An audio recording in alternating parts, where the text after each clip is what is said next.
योगांजलि class में आपका स्वागत है। आज का विषय है ब्रह्मांड रचना। हमारी जो ब्रह्मांड रचना है उसको जानने के लिए हमें क्या करना पड़ेगा, क्योंकि हमारे ये ऊपर से, हमारी ऊपर के शरीरधारी आंखों से हम ये ब्रह्मांड की रचना बिल्कुल ही जान नहीं सकते हैं, क्योंकि हमारी ये आंखों का लिमिटेशन होता है। हम पृथ्वी के ऊपर की सारी चीजें जान सकते हैं, हम आकाश में सूर्य, चंद्र और तारे देख सकते हैं, लेकिन ब्रह्मांड की रचना के बारे में हम बिल्कुल ही नहीं समझ सकते। उसके लिए हमें अंतरंग में ही प्रवेश करना पड़ता है। जो हमारा ऊपर जो बाह्य शरीर है, बाह्य शरीर से हमारा जो अंदर वाला शरीर है यानी ऑर्गन वाला शरीर है, जिसको मेडिकल साइंस अच्छे से जानते हैं, उसके अंदर हमारा मन होता है। तो मन के ऊपर कंट्रोल करने के बाद हमें अंतरंग में पहुंचना पड़ता है, और अंतरंग में जाने के बाद ही हमें ब्रह्मांड की रचना कैसी होती है वो समझ में आने लगती है। तो आज हम देखेंगे ब्रह्मांड की रचना कैसी होती है। अंतरंग में प्रवेश करने के बाद ही सबको ये समझ में आने लगती है। तो हमारे जो ब्रह्मांड की रचना है ये ऐसी होती है। समझिए ये हमारा ब्रह्मांड है। वैसे तो देखा जाए तो ब्रह्मांड बहुत ही अनंत और अथाह है, उसकी कोई सीमा या छोर बिल्कुल ही नहीं है। लेकिन उस ब्रह्मांड को समझने के लिए केवल हम इसको ही, हम बोर्ड को ही इतना ब्रह्मांड है ऐसे हम समझते हैं। ये ब्रह्मांड में ये सबसे ऊपर जो होता है वो पर ब्रह्म होता है। पर ब्रह्म यानी हमारा सच्चा वाला यानी हमारा मेन वाला ईश्वर, जो हमारा परमात्मा पर ब्रह्म, उसी को हम पर ब्रह्म बोल सकते हैं। यानी मेन हमारा जो पावर है, शक्ति है, उसी को आज हम पर ब्रह्म नाम से जानेंगे। तो जो ऊपर सबसे ऊपर होता है, सबसे ऊपर वाली जो पावर होती है, जो शक्ति होती है, जिसको हम कोई भी नाम से हम जान सकते हैं, मान सकते हैं, बोल सकते हैं। तो हम अभी जानने के लिए हम परब्रह्म उसको बोलेंगे। तो सबसे ऊपर जो होता है वो परब्रह्म होता है। परब्रह्म के बाद आता है जो ब्रह्म आता है। ब्रह्म यानी क्या? उसी का सेम रूप, लेकिन वो शरीरधारी या एनर्जीधारी रूप में होता है, क्योंकि एनर्जी में या शरीर में आने के बाद ही वो हम जैसे मनुष्यों को समझा सकते हैं। क्योंकि परब्रह्म जो होता है वो निर्गुण निराकार होता है।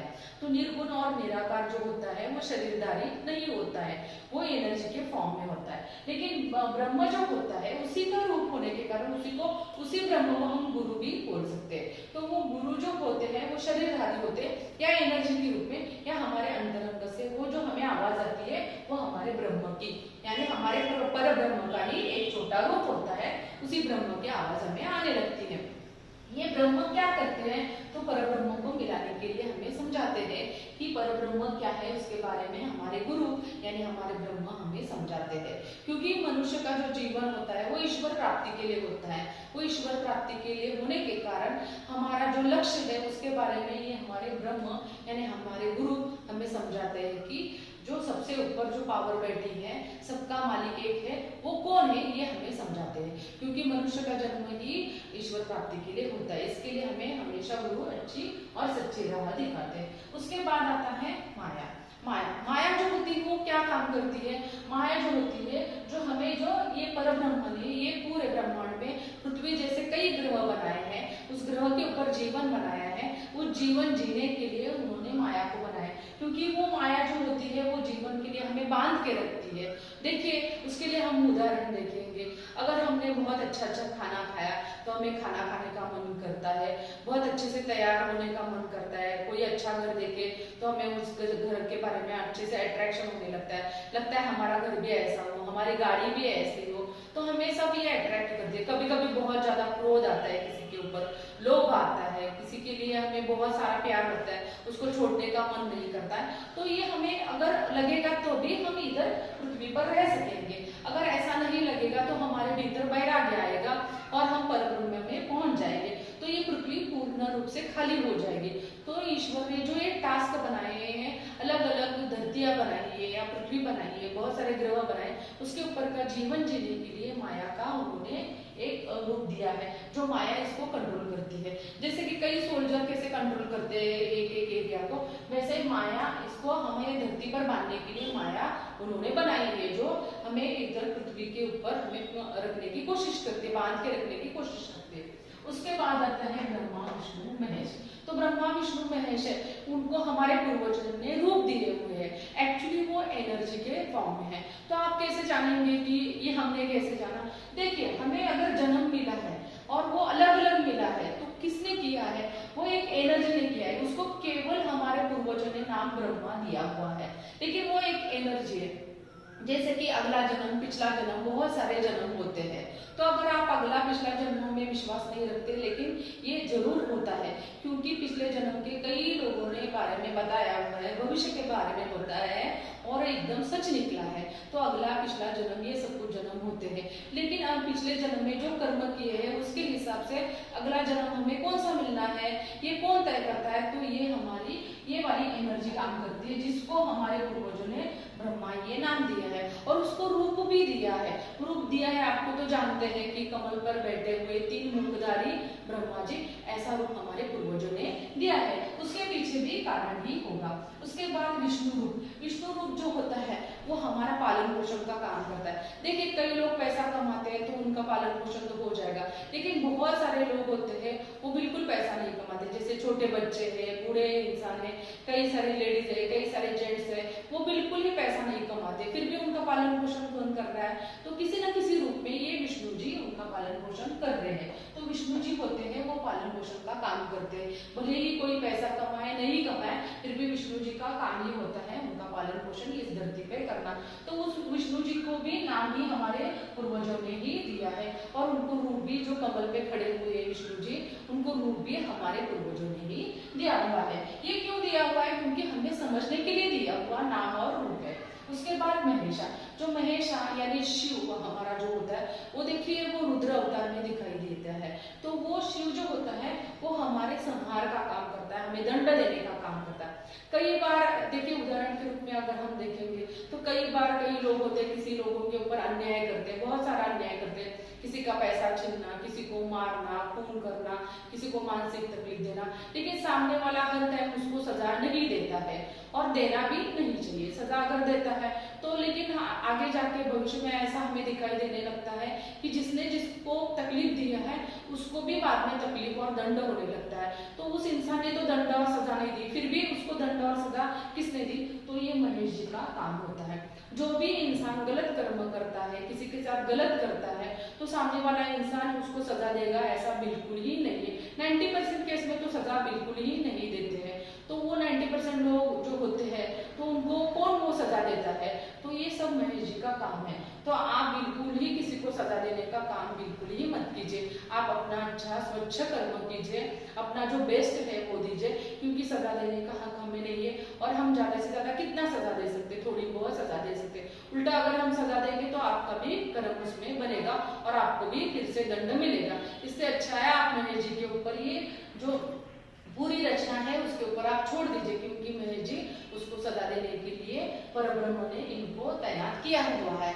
तो महेश जी वो अपना काम करते हैं, जो गलत व्यवहार करता है, गलत कर्म करता है, उनका दंड देने का काम महेश जी करते हैं। भले ही इस जन्म में आपको नहीं दिखाई देगा, लेकिन अगले जन्म में तो उसको दंड जरूर मिलता है, क्योंकि कई बार इतने पुण्य हो जाते हैं कि इस जन्म में वो दंड का अधिकारी नहीं होता है, तो अगले जन्म में जाके उसको जरूर उसका दंड मिलता है। और कई बार ऐसा भी होता है कि हमने इस जन्म में पुण्य कर्म किए हैं, लेकिन पिछले जन्म के पाप कर्म इतने ज्यादा है कि इस जन्म में वो हम दंड ही भुगतते हैं और अगले जन्म में उसी का हम पुण्य भी भुगतते हैं। तो अगर आप अच्छा कर्म करते हैं तो पुण्य भले ही इस जन्म में नहीं, लेकिन अगले जन्म में तो जरूर आपको वो पुण्य आता है। और अगर पाप किया तो इस जन्म में भले ही नहीं मिला है, क्योंकि इस जन्म में पुण्य का खाता आपका ज्यादा है, तो अगले जन्म में तो आपको उसका दंड जरूर मिलेगा। इसीलिए आपको अच्छा कर्म करना बहुत ही जरूरी होता है। उसके बाद आता है हमारा पृथ्वी। पृथ्वी की रचना में हम स्त्री पुरुष होते हैं, पेड़ पौधे होते हैं, जानवर होते हैं, सब कुछ पृथ्वी पर होता है। जो पृथ्वी हमारा परब्रह्म ने उन्होंने बनाया हुआ है। हमारे ब्रह्मांड में कई सारे ऐसे ग्रह हैं जहाँ पे जीव जीवन बनाया हुआ है। तो हमारे जो परब्रह्म होते हैं वो निर्गुण निराकार होते हैं, वो एनर्जी के रूप में सब जगह पे होते हैं। हमारे परब्रह्म कण कण में बसे हैं, हमारे हर चीज में बसे हैं। देखिए, उसके लिए हम एक उदाहरण देखते हैं। हमारा जो घर है, घर के अंदर हमारा टीवी है, फ्रिज है, मिक्सर है, कुकर है, हमारा सब कुछ है उसमें। वैसे ही परब्रह्म में ब्रह्मा है, माया है, विष्णु है, महेश है, ब्रह्मा है और हम लोग हैं, ये सब कुछ ब्रह्मांड के समाया हुआ है। तो हमारा परब्रह्म है वो पूरा ऐसा है कि जैसे कि घर है और घर के अंदर की सारी चीजें हैं, वैसे ही हम सब ये है ब्रह्मा, माया, विष्णु, महेश और ये सब कुछ पृथ्वी वगैरह सब कुछ समा है, और इसी से फिर परब्रह्म बनता है। यानी घर है, घर की सब चीजों से ही घर बनता है, और घर के अंदर ही सब चीजें होती है। वैसे ही हमारा परब्रह्म होता है, जो परब्रह्म में ही सब कुछ ये समाया हुआ है। परब्रह्म निर्गुण निराकार है, वो हमारे आंखों से नहीं दिखाई देता है, लेकिन वो सब जगह पे छाया हुआ है, कण कण में और हमारे हर चीज में परब्रह्म छाया हुआ है। उसके बाद जो हमारा ब्रह्म है, यानी उन्होंने शरीरधारी रूप में हमें समझाने के लिए जो अंतरंग में बैठा हुआ है, जो अंतरंग से आवाज आती है या शरीरधारी रूप में आवाज आती है, एनर्जी के रूप में आवाज आती है, उनके ये ब्रह्म रूप में यानी हमारे गुरु रूप में बनाया गया है। हमारे पृथ्वी पर बहुत अच्छे अच्छे संत और गुरु होके गए, जिन्होंने बहुत ही अच्छा मार्गदर्शन किया है, वो हमारे परब्रह्म के ही बहुत बड़े अंश है। तो वो साक्षात ईश्वर का रूप ही होते हैं। ईश्वर ने ही उन्हें सिर्फ ये देहधारी के रूप में उनको भेजा हुआ होता है।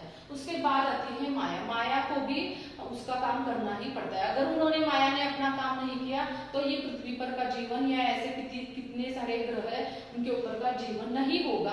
तो इसके लिए माया को अपना काम करना ही पड़ता है, और हमें मोह माया में रखना ही पड़ता है, और हम जल्दी ही मोह माया में जाते हैं। जो नामस्मरण ध्यान धारणा करता है वही परब्रह्म में टिका रहता है, लेकिन जो नामस्मरण ध्यान धारणा नहीं करता है वो माया उसको जकड़ लेती और पृथ्वी पर ही बांध के रखती है। तो अगर आपको परब्रह्म को मिलना है, इस जीवन को सफल करना है, क्योंकि मनुष्य जीवन का लक्ष्य ही ईश्वर प्राप्ति होती है, अगर उसको उस लक्ष्य को पाना है तो आपको ध्यान धारणा नामस्मरण मेडिटेशन करना ही पड़ेगा। तो उसकी वजह से ही आप परब्रह्म को पा सकते हैं, नहीं तो आप हमेशा ही पृथ्वी पर का ही जीवन जीते रहेंगे और जन्म मरण के चक्रव्यूह में आप फंसते रहेंगे।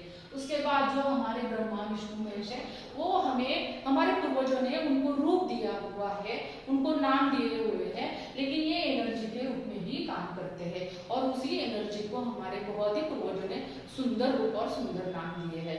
लेकिन ये एनर्जी भी कैसे काम करती है ये भी आपको अंतर्गत में पहुंचने के बाद समझ में आती है। और जो हमारे पृथ्वी पर का जो होता है वो सामान्य जीवन होता है, जैसे कि अपने देहधारी के रूप में जन्म लिया, खाना पीना, इधर की सब चीजें एंजॉय करना, ये पृथ्वी पर का जीवन होता है।